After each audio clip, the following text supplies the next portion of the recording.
All right, here we are, our very last section of notes about the hydrosphere, and this happens to be about the deep ocean. And what's interesting is that scientists have always been fascinated about what the heck is going on at the bottom of the ocean. In fact, what's wild is that we actually have studied outer space more than we've studied the deep oceans. And that's largely because it's always been easier to get to outer space than it is to get to the bottom of the deep oceans. That's really cool. And that's the greatest challenge in trying to study the deep oceans is how do we gain access to it? For a long time, scientists used ships, and we would drop cameras or floats into the ocean in order to be able to discover or explore in those very deep places. And we also started to use human-occupied submersibles, which is like a submarine that a person can sit in and take it to the bottom of the deep ocean. You can't tell me that's not cool. We also have a collection of remote-controlled vehicles and autonomous robots that can go down and investigate for us, too. And what's really wild is that at least until the 1970s, scientists just didn't believe that there was any life at the bottom of the ocean at all. And the reason for that is because they thought that it would be too dark or too cold or there would be too much pressure in order to be able to study or to survive at the bottom of the ocean. That makes sense, doesn't it? You guys know that even when you're at the bottom of the swimming pool, you can feel lots of pressure on your body. Now imagine being miles deep in absolute darkness and in the very cold. How could anything possibly survive there? Well, in the 1970s, 1977 to be exact, we had a human submersible, a submarine with people in it called Alvin, that dove to one of the deepest parts of the ocean floor, called the Galapagos Rift. And when they got there, they actually discovered that there was lots of life, particularly at places called vents and seeps, hydrothermal vents and cold seeps. So let's find out a little bit more about what those are. Now, before we get too far into our study of hydrothermal vents and cold seeps, you can certainly watch this video. You may watch it in class with your teacher as well. It'll introduce you to Alvin, the submersible. And we still have an Alvin today. It's not the original Alvin that went down to the bottom of the Galapagos Rift in 1977, but it is a similar idea, and it's designed to study the bottom of the ocean floor. Now, Alvin, the submersible, isn't the only person who's studying the ocean floor. There's actually this guy named Victor Vescovo, and he's a millionaire who's dedicated himself to learning more about the deepest parts of the ocean. You know, if you think about Elon Musk, he's a millionaire that wants to study outer space. Well, Victor Vescovo's the opposite. He's a millionaire who wants to study the deepest parts of the ocean. So he's actually developed a submarine of his own called the Limiting Factor. And he's got this project called the 5 Deeps, where he's trying to go to the 5 deepest points in the ocean with his submersible. While he's down, he's actually been discovering lots of new species and learning a ton about the ocean floors that we didn't know before. By the way, again, you probably will watch a video with your teacher in class, but if not, it's in your slides, and here is the limiting factor. Notice its shape. It's interesting, isn't it? Super narrow. It almost seems like only one human being could really even fit in it at a time. Well, the reason that it has to be designed that way is because of the tremendous amount of pressure that it's under while it's so deep underneath the ocean. Otherwise, it would crush like a tin can under your foot. Now, one of the things that both the Alfred and I said it wrong, didn't I? The Alvin and the Limiting Factor have discovered is that, yes, the deepest oceans are extremely dark, extremely cold, and have tons of pressure. Well, the result is that many of the animals that live in the deepest part of the ocean have developed some pretty extreme adaptations in order to be able to survive. We actually call those kinds of animals extremophiles. Now, in your own head, What kinds of adaptations do you think you would need in order to be able to survive in the deepest parts of the ocean? Extremely dark, extremely cold, and tons of pressure. Well, here's a few that are worth looking at. Bioluminescence is actually pretty common for animals who live in the deepest parts of the ocean. Bioluminescence is the ability to create your own light. I imagine you can understand why that would be so important if you're in the deepest, darkest parts of the ocean, right? So being able to generate light is going to help you in those situations.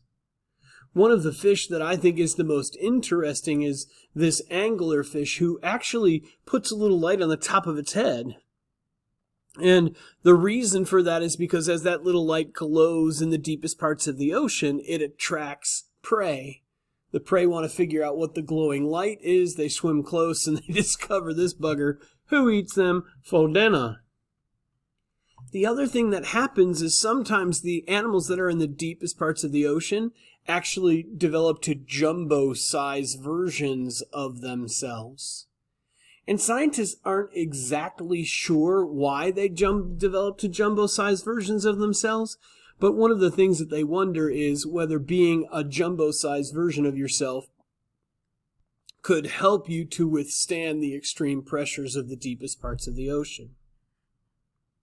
Now let's get back to that idea of hydrothermal vents and cold seeps. Those are the two places where we tend to find the most life in the deepest parts of the ocean.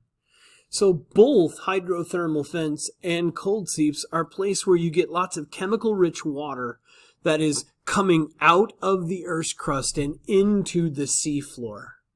We actually spoke about that earlier when we were talking about properties of water, right? Superheated water dissolves minerals that are in the Earth's crust, and that allows that superheated nutrient-rich water to enter the oceans. Well, those places are providing some of the energy that organisms need in order to be able to survive and thrive even in an incredibly harsh environment. Hydrothermal vents give you super hot, superheated water, so that provides a measure of heat, which is sort of important for life. But hydrothermal vents tend to burn out sooner.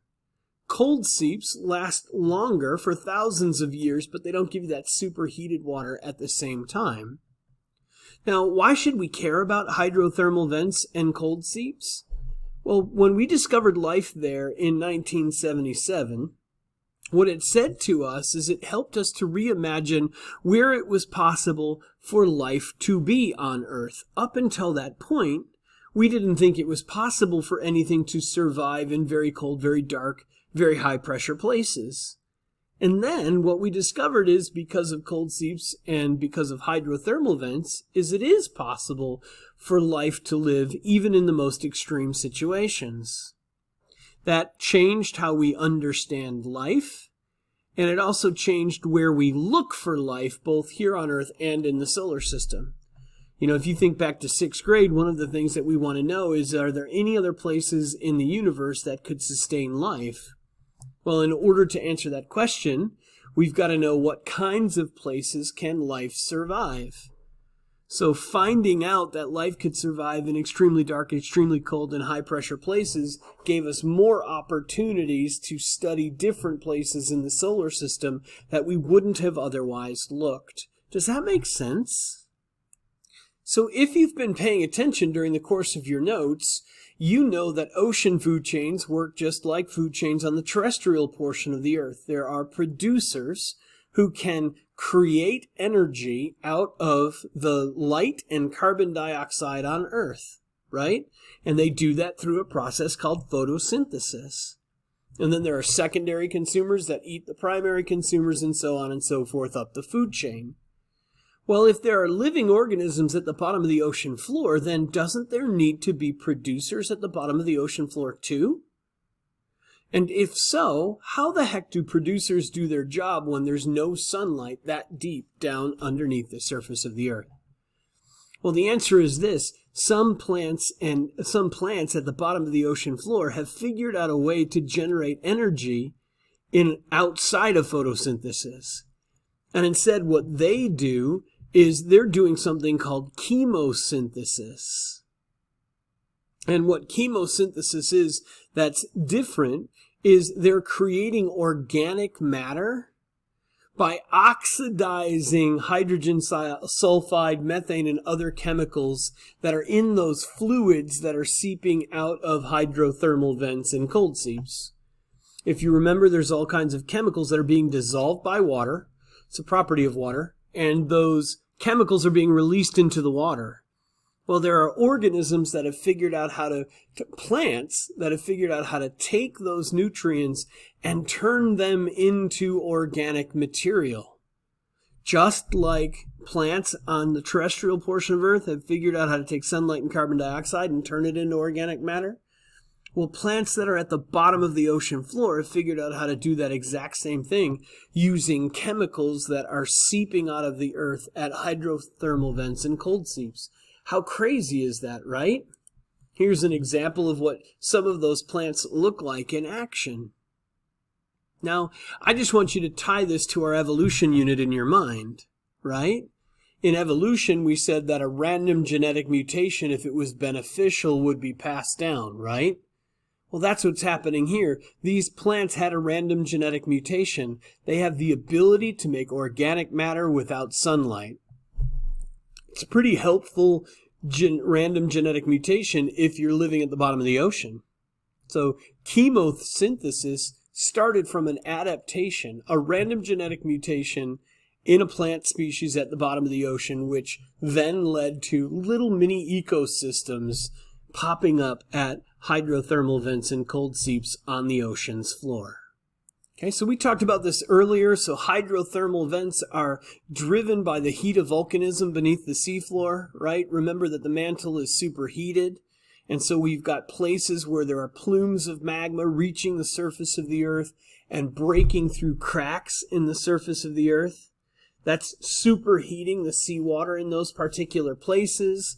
It's also allowing the seawater to dissolve minerals that are inside of the Earth's crust. See, but here's the thing. Those superheated volcanic spots, kind of hot spots for lack of a better word, those don't stay in the same place over thousands of years. And you can see the word highlighted in the third bullet, they actually wax and wane over hundreds of years. So you might have lots of volcanic activity in an area, but then it tails off. Well, so that's why hydrothermal vents don't always lead to permanent existence of life. If the volcanic hotspot is waxing and waning, that also means the superheated water is waxing and waning. That also means the dissolving of chemicals is waxing and waning. So it's possible for a hotspot to support life for several hundred years and then die out. Cold seeps, on the other hand, tend to last for thousands of years. And they have lower temperature fluid that's spread out over a larger area. And that fluid oftentimes has lots of natural gas and other hydrocarbons in it. Now, you can see the word carbon in hydrocarbons, right? Well, carbon dioxide is what plants use for photosynthesis, right? And all living organisms have carbon inside of them. So at a cold seep, where you've got methane seeping out of the seafloor, the organisms that live there have adapted through random genetic mutations over time to use those hydrocarbons to sustain life. For me, I think the thing that I like the most about the deep ocean, or thinking about the deep ocean, is how closely connected it is to our evolution unit. We didn't really understand anything about the deep ocean until the 1970s, so that's not terribly long ago. I mean, I was born and alive in the 1970s. But what's really neat is by discovering life in the deepest parts of the ocean, we've learned more about how animals can adapt through random genetic mutations, even to the most challenging circumstances. To me, I think that's actually a super neat discovery, and it's a discovery that was made in my lifetime. It's more fun about science, right? Like, not all discoveries have been made yet. You might be the discoverer someday, too.